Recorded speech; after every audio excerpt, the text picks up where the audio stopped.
So, after many months, it looks like, finally, the PS2's last games have been released. Pro Evolution Soccer 2013 and FIFA 13 coming out today, September 25, 2012. I know I talked about MLB earlier this year as the final PS2 game supposedly, but well, that was months before these two games were even announced for the freaking PS2. As far as Pro Evolution Soccer 2013, this one came out in North America today, September 25, 2012. It got a European release earlier, 5 days ago, September 20th, and it's coming out in Japan, October 4, 2012, or early next month. And as far as FIFA 13, it came out today as well, you know, both of them competing dates, came out at the same time, North American release.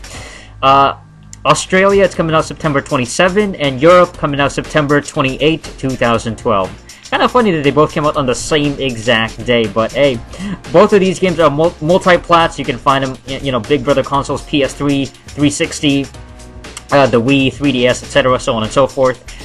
And the PS2 had to get a port as well, I guess. I mean, that's the thing too, is I can't find any actual reviews online. You know, I'm not seeing anybody review or talk about these games for the PS2 specifically, the PS2 version.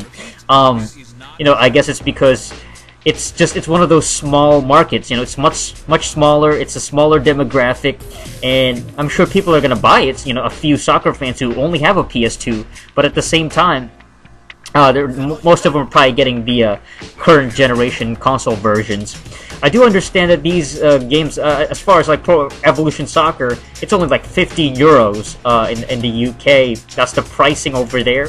So that's actually quite cheap. I mean, that's when I checked it out online, it was only like 15 euros. Very, it's like a bargain bin price at this point. Now, would I actually go out of my way to find and review these games myself? Probably not.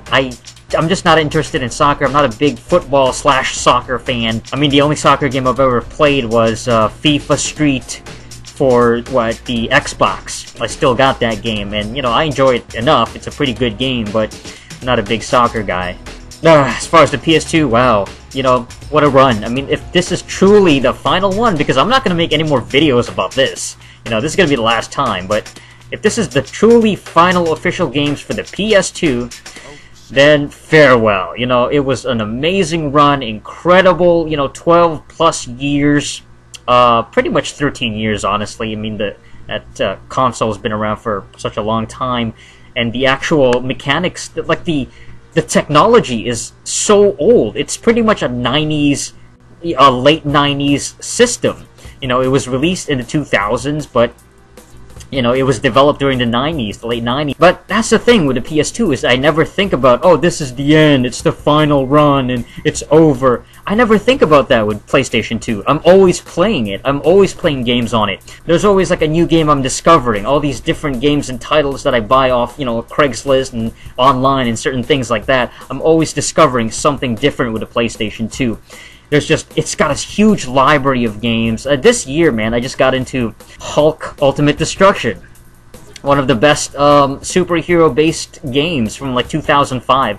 It's phenomenal, man. I mean, I'm always playing the PS2, you know. I'm always playing a different game here and there, and I got a lot of favorites, you know, the Tekken 5s and the God of Wars and Devil May Cries and the different collections like Street Fighter and, you know, Mortal Kombat, you know, Deception. I love that game.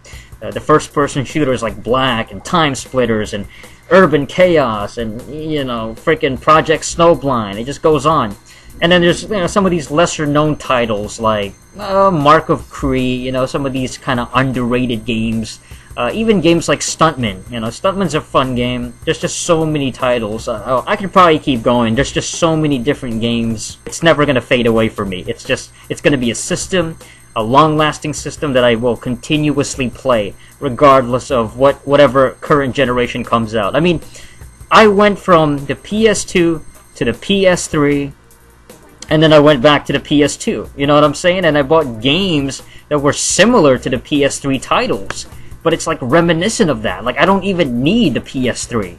I just stick to the PS2 because it's got everything I pretty much need. Like, all the genres, all the flavors of gaming is available for the PS2 anyway. Alright, so that's it for this episode of Review Space. rest in peace, PlayStation 2, as far as official games coming out, and I think it's pretty much, like, overdue, in my opinion. I mean, come on, it's like The Simpsons. It's about time that they finally stop releasing games for it, because, you know, there's no point to it. There's no point. It's just gonna keep happening. Alright, so that's it for this episode of Review Space, and rest in peace, official PS2 releases. I guess that's about it for that, but hey, there's a huge library out there. Go check out Craigslist or eBay or anything, man. Just get bundles of old PS2 games that you missed out on. There's a lot. There's just so many. Alright, thanks for watching, and until next time, ciao.